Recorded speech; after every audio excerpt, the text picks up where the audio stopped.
You were speaking about Amlist and you were telling me more about that. Please begin again.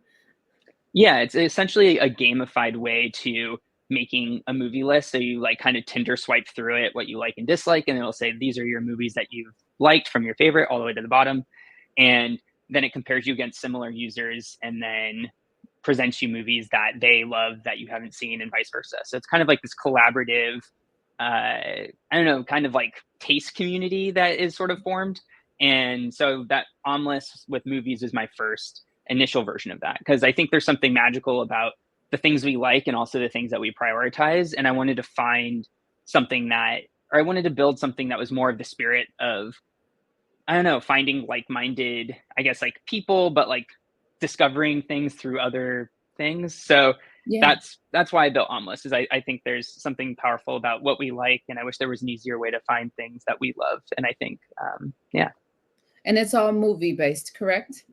It's movie based right now. Yeah. Okay. And of course I'm thinking outside the box, as I mentioned that I would do, and I can only relate it, right? And there's no plug for um Netflix, right? But their Right. attempt to try to find something that I like is often a miss and not necessarily Right. a hit, because I believe that what we do is we find a movie, we go for it, maybe watch 30 minutes of it. It's like, it doesn't really fit, but yet Right. it continues to prefer movies such as the ones I only watch 30 minutes in. So with that being said, Omlist would definitely, like you said, sort of like a swipe left kind of thing, if this is what you're interested in. And therefore, the many times that you swipe left or right, however that really goes, it's going to definitely push more towards the liking of what you've actually swiped to say that I have interest in. Is that correct? Right. No. Exactly. I couldn't have said it better myself. Yeah. Nice. All right. Well, when you decided to begin this journey of Omelets, tell me about your vision for it.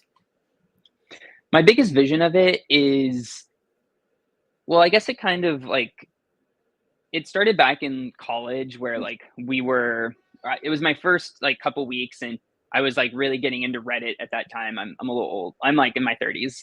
But when Reddit first came out, I thought it was just such a powerful, cool thing. But I never understood why it didn't have more of a curated, what's like the word, like a curation based off the things that I was liking or voting on. Mhm. And I wanted to, I also felt like that these things weren't really connecting me with other people. You could like join different groups saying like, I really like, I don't know, fantasy books, and you can find a fantasy book, or you really like basket weaving and you can find a basket weaving group. But there was nothing that was like kind of taking into the fact that you both like fantasy and basket weaving. And is there somebody that also is that? And so ultimately what Omlist is, like, first and foremost, is just to find you great movie recommendations. Yeah. But my ultimate vision of it would be like from movie recommendations to like soulmates. And like that would be like my vision of it. And the thing that you're describing with like Netflix that's like really frustrating is what they're using is they're using a lot of like machine learning algorithms and AI to essentially say like, Javanka was only watching, I don't know, The Office for like, one episode, and then she went and started watching like Always Be Your Maybe or Stranger Things or whatever it was. And then they're trying to like say like, okay, there's some design in that. But like you could have been watching it with a friend. They don't know. Like, one of your friend's kids could have like turned on something and it's on your profile. And so they aren't able to actually get feedback that's actually that responsive.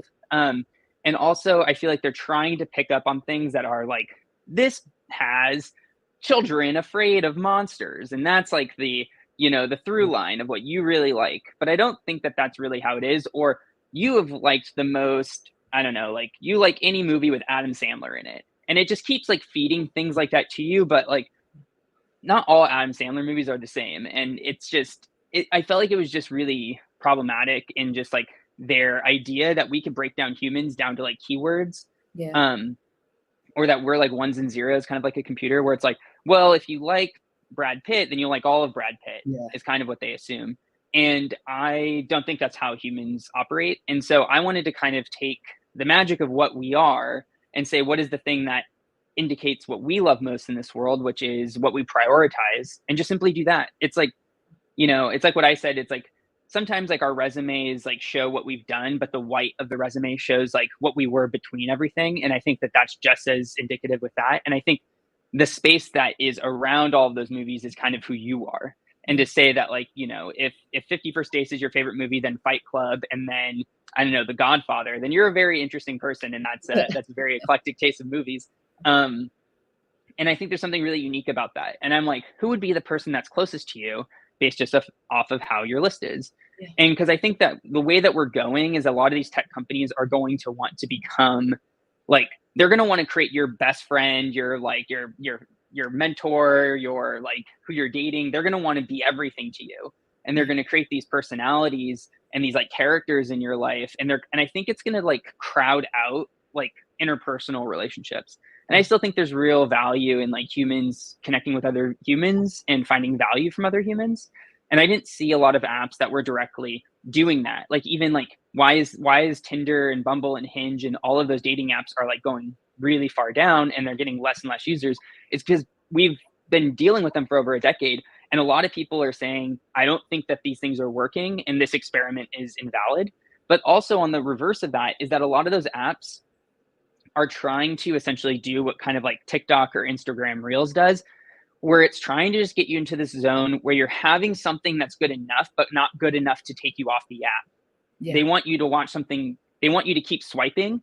So it's kind of like eating a bag of potato chips where you just keep eating them because they're not built to be satisfying, but they're built to kind of just feel like you just need one more. Yeah. Yeah. Yeah. And when our entire world is built that way, then we don't ever get anything satisfying. And I think like I want the thing that feels satisfying. And I think there's a way to build these apps and like monetize them in a way that feels also in line with giving people something that's valuable.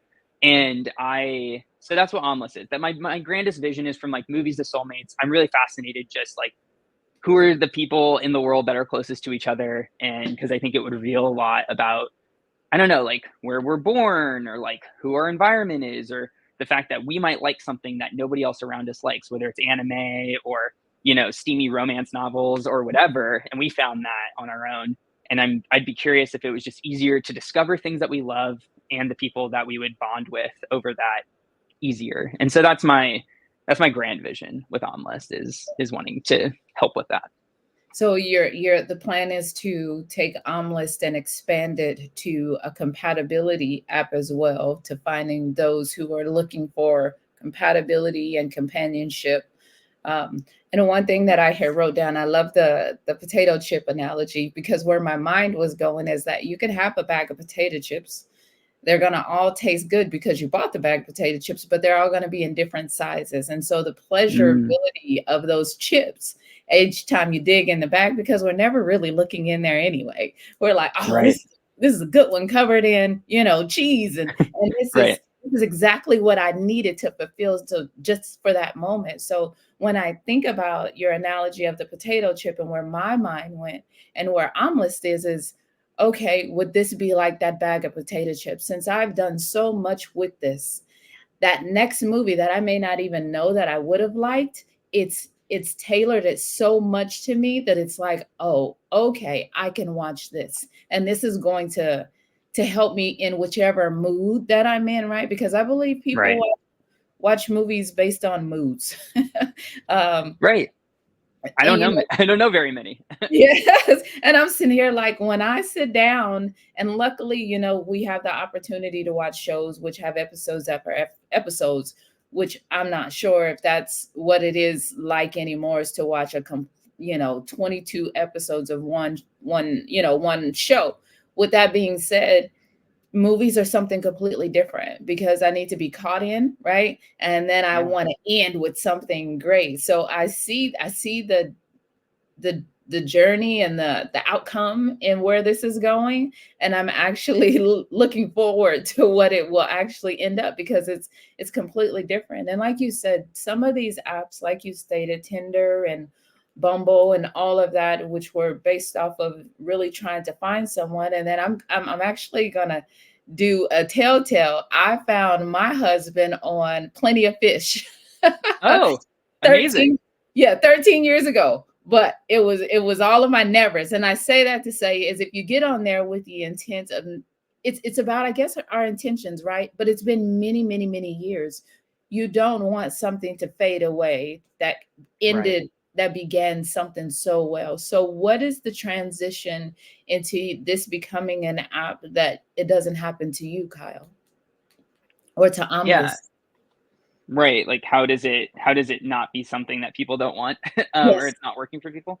Yeah. Um, I think I think a lot of great businesses, or a lot of the businesses that I've created, have all kind of been at their heart questions that I'm curious about from the universe. Like, Yes. and so my main theories, or my feelings are, it's like, how similar are we to other people, Mhm.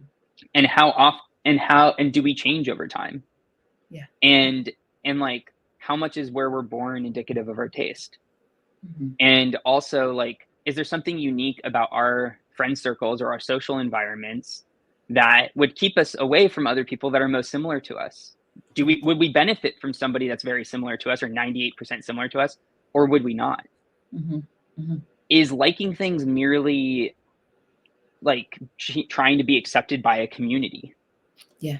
Like, I like this music because my friends like this music. Like, chances are, if your friends are smokers, you are a smoker.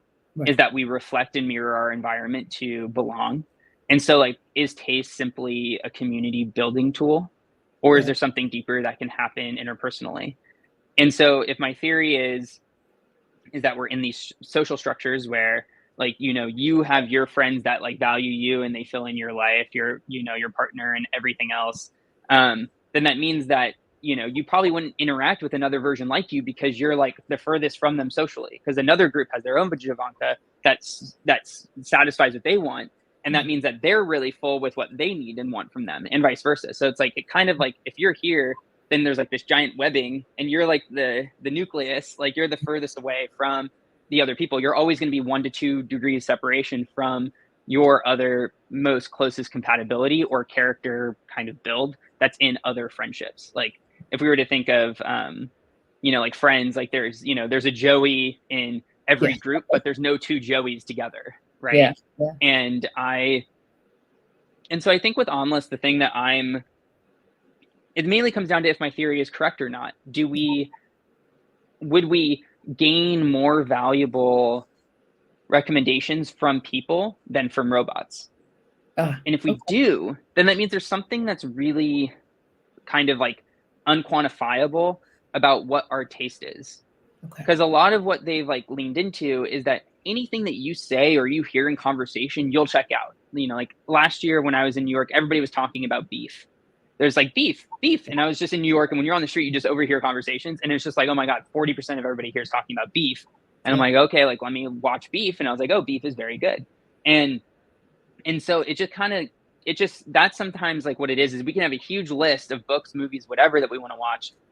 But if there's some random person that's talking about it, like next to you at dinner, you're like, oh, maybe we should check out Shogun or something. Like, Yeah. well, we should do that. And so, are we also just like, is our attention built off of novelty? Like this ADHD thing, like, ooh, shiny. Like, there's something like, I heard this 2 or 3 times. Or whenever we learn a new word, we somehow hear that word like 3 times then over the next couple of days. It's like, why does that always happen? Like, what is that? It's just like this, there's this like collective cycle of information that's constantly happening.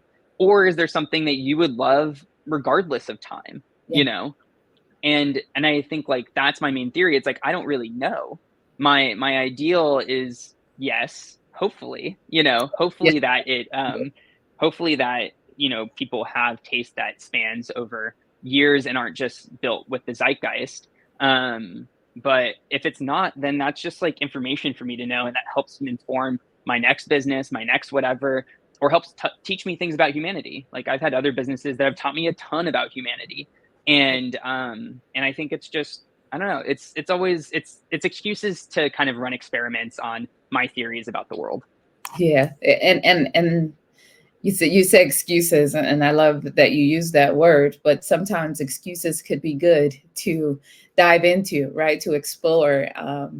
When it comes to you and the businesses that you made, and now you're into Omlist, what was your most significant learning experience to getting to this point? Wow. That's a good question.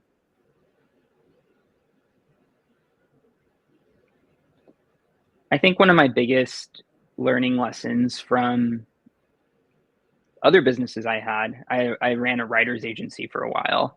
Uh-huh. And I think that I was like, I'm gonna like freelance writers are so lonely, like we're spread out throughout the world. Like, why don't I try to like build community where we play like, Settlers of Catan like together, or we play like, we do something that's like more community oriented and try to build a community digitally. And kind of what happened was wanting the community to sort of show up and say, we're going to host board game night, or we're going to share music playlists. And kind of the core of it was relying on people being their ideal selves all the time. Yeah. And I think that what I realized during that time is I didn't create a lot of space in the business for people to not be their ideal self. Yeah. And so I think like that was really sobering to me, is I always thought like, if you show up and you have other people and you say you really want this, then you'll give your all for this, right? Like you'll do anything for it. But if somebody's having like a bad mental health week or month, and then they drop the ball and they can't do that, and then it like, and then they're getting resources that other people aren't, like, like it kind of turns into this like conundrum of trying to figure out, how do I build in accountability into a system that when people are imperfect. And that's like why there has to be sick days, is because it's unreasonable for us to expect that we'll be able to be at work every day of the year. Yeah. And so it's like I just hadn't fully thought that. So I think like it's important in businesses to kind of build in the ability for it to absorb imperfect times. Yeah. Or if it's like, and because nothing can operate perfectly. And I think that was my biggest lesson in businesses, is being more realistic about whatever you feel like the highest ideal is that you can reach for. Maybe also not have the business hinge on that. And then if it only gets halfway there, it's still going to be operable, Yeah. Yeah. And it just seems like things are just growing and change. You mentioned that earlier. Everyone changes. And I believe the longer something stays the same, I think there's a team of people, or people as in couples or families, should get to know each other once again. Like, hey, are you the same person that I met like 5 years ago? If not, right. What changes have you made within you that I may need to conform in order to stay with you? And I believe that Right. that's the way it is in business. I believe that's the way it is in keeping something and building a long term, or a longevity in business, and also staying top of mind to everyone, which is, you and Omlist, and your goal in getting this out there. Is it actively usable, or you still Yeah. work?